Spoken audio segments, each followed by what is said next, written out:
Alright, so this is the Mclaren P1. In it for the first time, pretty exciting. Right off the bat, a lot more turbo noise than the 650 I just drove. But some specs that you probably already know: 3.8 liter twin turbo V8. It's a hybrid, so it's got an electric motor. Combined output 903 horsepower. It's 3,300 pounds, 0 to 60 in under 2.8 seconds. So what do you like about this car as an owner yourself? It's a hot run. It's an exciting car. I mean, the acceleration and the grip and really everything about it is pretty exciting. So we're in full track mode right now. It's got a similar adjustability as the 12C and 650S with normal sport and track for the suspension as well as the transmission. Definitely firmer ride. And then of course, one difference, it's got race mode, which lowers the car 50 millimeters, raises the wing by 300 millimeters, and makes it not street legal anymore. So this car has a lot of hype behind it. Do you think it exceeded your expectations, or?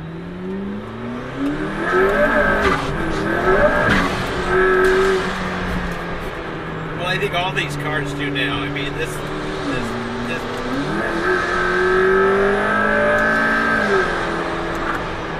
you've gone away from this normally aspirated or turbocharged generic engine performance to hybrid technology, and hybrid technology just creates instant power. You know, you're so used to a car, increasing in RPM and increasing in boost and increasing in terms on the cam. So you have, kind of a buildup of power, where this is like an on-off switch. Which is, if you touch the throttle, you have whatever you want.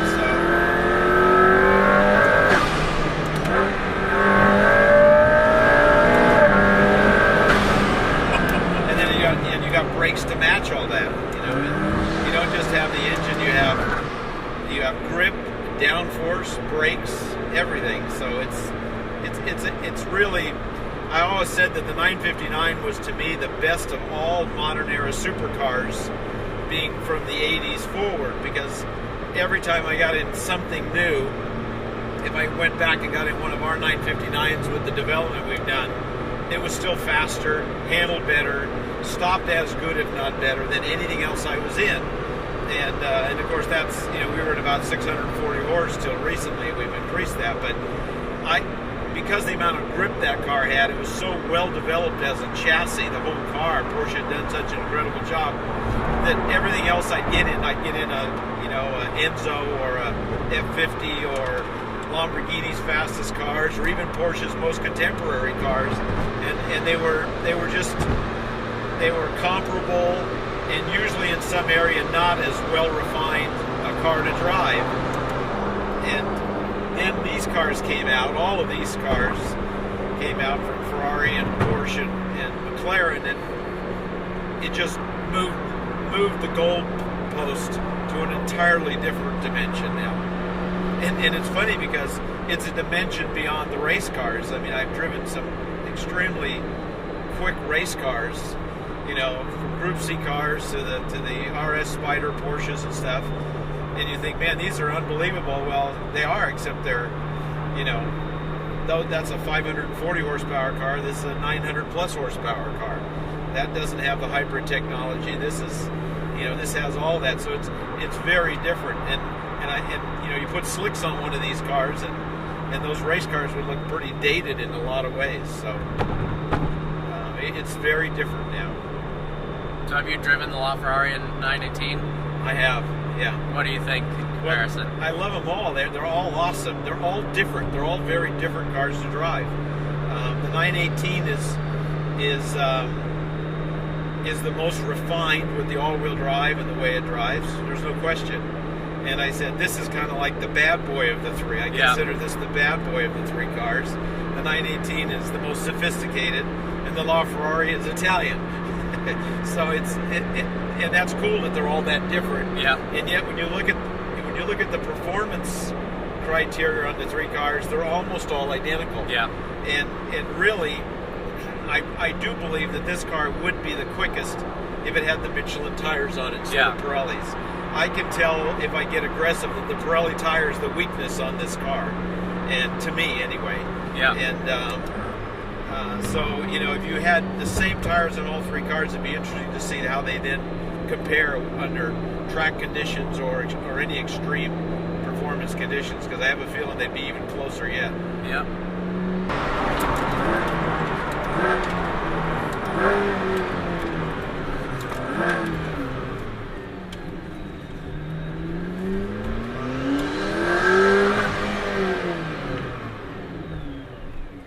This car sounds great too. Yeah, it sounds way better than I would have thought. Shrieking sound, you know?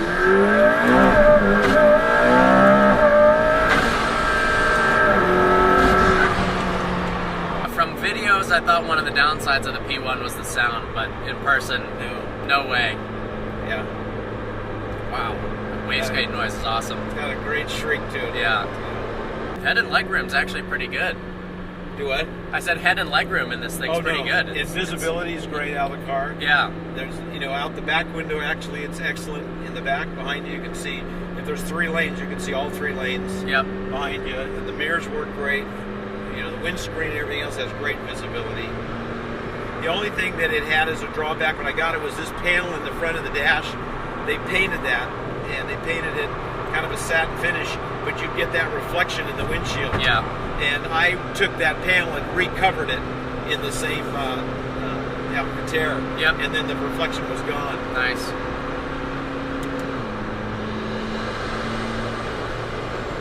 Other than that, anything you didn't like about the car? No. No? Pretty perfect? Yeah, pretty perfect. Yeah, I mean, I didn't like all the bright colors they're doing, and that's fine. I mean, everybody to their own color, and I'm kind of glad all they offered was a bunch of really bright colors, because I wanted mine very subtle. And then inside, I wanted everything in the suede other than a few accents. Yep. And I really wanted, you know, the P1 logo instead of the swoosh on everything and the Mclaren emblem, but, you know, everything, the car is pretty awesome. Yeah, the layout in it is really simple. Yeah. And really efficient. I mean, it's really easy to operate everything in this car. You know, the other thing that's interesting is Mclaren only told their customers, and we kind of proved it when I first got this, so 0 to 60 time is not 2.8. 0 to 60 time on this car is actually under 2.5. Really? Yeah. Wow. They didn't want to say much, because and that's why, you know, when they went to Nürburgring, they were 10 seconds faster than the 918 when Chris drove there. And but I think they had a different tire. In fact, they did. They had the other tire on the Trofeo tire. Yeah. And then they didn't want to say anything about their 0 to 60 or any of their stuff. They really didn't say much because they were waiting for Ferrari to say what they were going to say. Yeah, because sure. They knew Ferrari would cheat. Yeah. And then they would come back and deal with that. Yeah. And then Ferrari never did anything, right? Ferrari knew their car wasn't as quick as what they saw even in the 918, I'm sure. And the 918 is strong with the all-wheel drive. Yeah. And it's easier to drive too. You know, the other thing is, like, when they went to Laguna Seca and they had Ben Gloss's P1 and they had the 918 there. It's interesting. They didn't. He was going to bring his 918. They said, "Oh no, we're bringing the factory one." So they brought the totally tweaked 918. And Randy drove both cars for that test. He had never driven a P1. So he had a lot of seat time in the 918 to do the test. Yeah. And none in the P1. Well, that's going to hurt you right there. Yeah, of course. So I said, okay, based on what I saw in times, if he'd had seat time in the P1, and if he'd had Michelin's on the P1, then the story would have been different. Yeah. I mean, and not that it matters, they're both really close, but it would have been a different story. Because this car, I've driven the 918 enough that this car it has more torque and more power, and it's quicker. I know it's quicker to 0 to 60 real numbers anyway, but thank you so much for giving me a ride. It's all right. Absolutely fantastic. Sounds way better than I would have imagined. Of course, it's stupid fast. Definitely harsher and a lot more exciting than the 650S or the 12C. So that's a good thing. All right, hope you enjoyed this video. See you next time.